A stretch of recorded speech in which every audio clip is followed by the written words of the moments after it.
ಈ ಬಾರಿಯ ಕರ್ನಾಟಕ ಬಂದ್ನಲ್ಲಿ ಕಲಾವಿದರು ಅಂದ್ರೆ ತುಂಬಾ ದೊಡ್ಡ ದೊಡ್ಡ ಪ್ಯಾನ್ ಇಂಡಿಯಾ ಸ್ಟಾರ್ಸ್ ಅನ್ನಿಸ್ಕೊಳ್ತಿರುವಂತವ್ರು ಕಲಾವಿದರು ತಾವು ಅದರ ಒಂದು ಮುಖಂಡರಿದ್ದೀರಾ, ಹಿರಿಯರಿದ್ದೀರಾ, ತಾವು ಯಾರನ್ನಾದ್ರೂ ಸಂಪರ್ಕ ಮಾಡಿ ಬೆಂಬಲ ಕೊಡುವಂತದ್ದು. ಯಾಕೆಂದ್ರೆ ಈಗ ಆಲ್ರೆಡಿ ನೀವು ಬಂದಿ ಕರೆ ಕೊಟ್ಟು 3-4 ದಿನಗಳಾಗಿದೆ, ಇನ್ನೂ ಇಲ್ಲಿವರೆಗೂ ಯಾರು ತುಟಿಯನ್ನ ಬಿಚ್ಚಿಲ್ಲ. ಯಾಕೆ ಅಂತ ಕೇಳಿದ್ರೆ ಸರ್ ನಿಮ್ಗೆ ಗೊತ್ತು, ಹಿಂದೆ ನಡೆದಂತ ಎಲ್ಲಾ ಹೋರಾಟಗಳಲ್ಲಿ ದೊಡ್ಡ ದೊಡ್ಡವರೆಲ್ಲರೂ ಕೂಡ ಭಾಗಿಯಾಗಿದ್ರು. ಇವ್ರು ಯಾರು ಕೂಡ ಈ ವಿಚಾರದಲ್ಲಿ ತುಟಿನೇ ಬಿಸ್ತಾ ಇಲ್ಲ ಇನ್ನು. ಸೊ ತಾವ್ ಯಾರನ್ನಾದ್ರೂ ಭೇಟಿಯಾಗಿ? ಇಲ್ಲ, ಅದಕ್ಕೆ ಒಂದು ಸಭೆನ ಕರಿತೀವಿ, ಕಲಾವಿದ ಸಭೆನ ಕರಿತೀವಿ, ನಿರ್ಮಾಪಕರನ್ನ ಕರಿತೀವಿ, ಹಂಚಿಕೆದಾರರು, ಪ್ರದರ್ಶಕರು ಎಲ್ಲರನ್ನು ತಗೊಂಡೇ ಈ ಒಂದು ಬಂಧನ ಮಾಡ್ಬೇಕಾಗಿದ್ದ ವಿನಃ ನಾನು ಒಬ್ಬರಿಂದ ಸಾಧ್ಯ ಅಲ್ಲ. ಅವರೆಲ್ಲ ಕೈ ಜೋಡಿಸಿದಾಗ ಮಾತ್ರ ಆ ಕೆಲಸ ನಾನು ಇವಾಗ ಇನ್ನೊಂದು 2-3 ದಿವಸದಲ್ಲಿ ಅದ ಕೆಲಸ ನಾನು ಮಾಡ್ತೀನಿ. ಅಂತಾರಾಷ್ಟ್ರೀಯ ಚಲನಚಿತ್ರೋತ್ಸವದ ಸಂದರ್ಭದಲ್ಲಿ DCM ಅವರು ಈಗಾಗಲೇ ಕೂಡ ಅಂದ್ರೆ ಯಾವುದೇ ಚಲನಚಿತ್ರ ನಟರು ಕೂಡ ಯಾವುದೇ ಹೋರಾಟಗಳಲ್ಲಿ ನಾಡು ನುಡಿ ವಿಚಾರಕ್ಕೆ ಸಂಬಂಧಪಟ್ಟಂತೆ ಹೋರಾಟಗಳ ವಿಚಾರ ಇರ್ಬೋದು, ಮತ್ತೆ ಮೊನ್ನೆ ಕಾರ್ಯಕ್ರಮದಲ್ಲಿ ಯಾರು ಕೂಡ ಭಾಗಿಯಾಗಿರ್ಲಿಲ್ಲ. ಅವ್ರಿಗೆ ಎಲ್ಲಿ ನಟ್ಟು ಬೋಲ್ಟು ಟೈಟ್ ಮಾಡ್ಬೇಕು ಮಾಡ್ತೀವಿ ಅನ್ನುವಂತ ಒಂದು ಮಾತುಗಳನ್ನು ಹೇಳಿದ್ರು. ಸರ್, ಈ ವಿಚಾರದಲ್ಲಿ ವಾರ್ನಿಂಗು, ನಟ್ಟು ಬೋಲ್ಟು ಇವೆಲ್ಲ ಮಾತುಗಳು ಬರಬಾರ್ದು.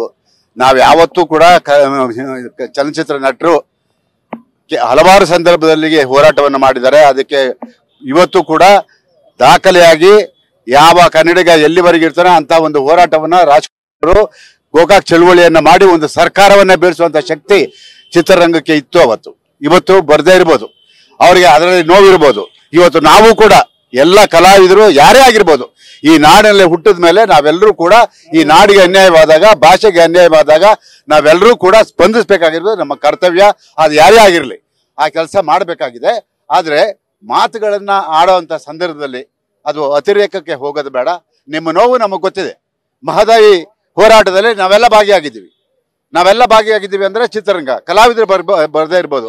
ನೀವು ಕಲಾವಿದರಿಗೆ ಗೌರವ ಕೊಡೋದಾದ್ರೆ ನಮ್ಮನ್ನೆಲ್ಲ ಯಾಕೆ ನೀವು ಕರೀಬೇಕು? ಹೋರಾಟಗಾರರಿಗೆ ನಮ್ಗೆ ಶಕ್ತಿ ಇಲ್ವಾ?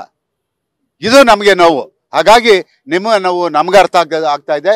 ಇದನ್ನ ಎಲ್ಲ ಪಕ್ಷಾತೀತವಾಗಿ ಹೋರಾಟವನ್ನ ಮಾಡಬೇಕು. ನೆಲ ಜಲದ ವಿಷಯ ಬಂದಾಗ ಪಕ್ಷಾತೀತವಾಗಿ ಹೋರಾಟ ಮಾಡಿದ್ರೆ ಅದು ಒಂದು ದೊಡ್ಡ ಗೌರವ ಬರುತ್ತೆ.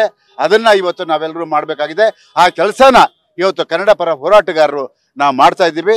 ನಾವು ಯಾವತ್ತೂ ಕೂಡ ಕಳಸಾ ಬಂಡೂರಿ ಮಹದಾಯಿ ವಿಚಾರ ಬಂದಾಗ ಸುಮಾರು 100-120 ಜನ ಕಲಾವಿದರು ಕರ್ಕೊಂಡೋಗಿ ನಾನು ಹುಬ್ಬಳ್ಳಿಲೇ ಹೋರಾಟ ಮಾಡಿದ್ದೀನಿ, ಅದು ಆಗಿದೆ. ಆದರೆ ಇವತ್ತು ನೀವು ಕೂಡ ನಿಮ್ಮ ಯಾವುದೋ ಸಂಬಂಧಪಟ್ಟಂತ ಅಕಾಡೆಮಿಗೆ ಹೇಳಬೇಕು, ಎಲ್ಲರನ್ನು ಒಗ್ಗೂಡಿಸುವಂತ ಕೆಲಸವನ್ನ ಅಕಾಡೆಮಿ ಮಾಡಬೇಕು, ಅದು ಮುಂದಕ್ಕೆ ಬರಬೇಕು. ಅದು ಬಿಟ್ಟು ಮಾಡದೆ ಹೋದರೆ ಕೆಲವ್ರಿಗೆ ಬರೋಕ್ಕಾಗೋದಿಲ್ಲ.